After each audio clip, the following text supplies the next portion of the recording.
Friends, स्वागत है आपका हमारे चैनल पे नए वीडियो के साथ। गुम है किसी के प्यार में आपको दिखाया जाएगा कि सही घर चौहान निवास वापस चली जाती है और जब वो अपने कमरे में जाती है तो विराट के साथ बिताए गए सारे पल उसे याद आते हैं और वो ये सब याद करके बहुत रोती है। और सही के कहने पे सम्राट और पाखी और जाएंगे वहाँ विराट के पास। और विराट जब दरवाज़ा खुलता है तो देखता है कि सम्राट वहाँ, तो वो कहता है कि जीवा तुम यहाँ। तो वो सम्राट कहता है कि मैं तुमसे मिलने नहीं आया हूँ, मैं तुम्हारी बीवी श्रुति से मिलने आया हूँ। उसकी हिम्मत कैसे हुई मेरे घर पे कॉल करी। उधर मोहित कहता है कि विराट दादा तो ठीक ही है, ये झूठ बोल के हमारे घर आना चाहती है ऐसे करके। तो विराट कहता नहीं, ऐसी बात नहीं है, मेरी तबीयत खराब थी। तो विराट ये बात जान के कि श्रुति उसके घर पे कॉल की थी, वो श्रुति को गुस्सा होता है। इधर पाखी भी अपना जितना भी भड़ास होता है वो श्रुति पे निकालती है। और ये सब देख के विराट पाखी पे गुस्सा होता है और वो कहता है तुम्हारी हिम्मत कैसे हुई ऐसे बात करने की। तब तक सम्राट भी अपनी वाइफ की तरफ से बोलता है कि तुम्हारी हिम्मत कैसे हुई मेरी वाइफ से ऐसे बात करने की। और ऐसे ही तो सब उन लोगों में बकवास होते हैं। तभी बातों में निकलता है कि सही की तबीयत ज़्यादा खराब है और इस पे विराट सही की चिंता करने लगता है। तो सम्राट बोलता है तुम्हें सही की चिंता करने का कोई हक नहीं है। और इतना करके वो लोग वहाँ से चले जाएंगे।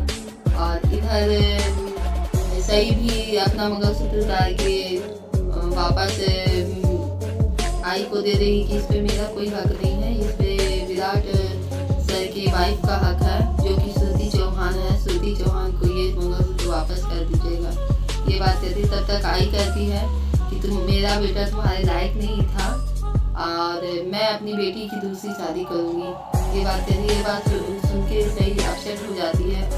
और उसके बाद श्रुति कहती है आई मैंने इस बारे में मैंने ऐसा कुछ नहीं सोचा, अभी तो फिलहाल मैं अपने सपने के प्रति रहूँगा, डॉक्टर बनूँगी, बहुत बड़ी डॉक्टर बनूँगी। इतना करके वो कॉलेज के लिए निकल जाएगी।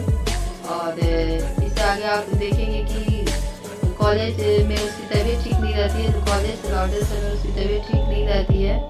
तो ये हालत देख के विराट उसे अपने साथ चलने के लिए कहता है तो वो नाकार जाएगी। वो कहेगी कि मुझे आपका कोई एहसान नहीं चाहिए। फिर भी विराट सही को जबरदस्ती अपनी गाड़ी में बैठा के उसे उसके हॉस्टल के बाहर छोड़ेगा।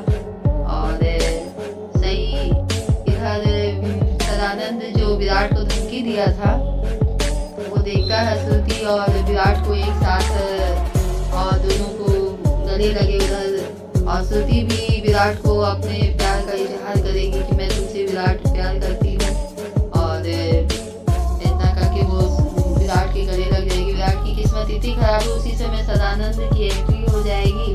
और ये सब देख के सदानंद कहेंगे मेरे साथी जो कह रहे थे वो बिल्कुल सही कह रहे थे और मेरा दोस्त दगेबाज निकला और मेरी बेवफा निकली। इतना करके वो और गुस्सा होने लगा विराट को। फिर तो सदानंद की वाइफ आके सदानंद को रोकेगी और वो विराट की तरफ से खड़ी हो जाएगी।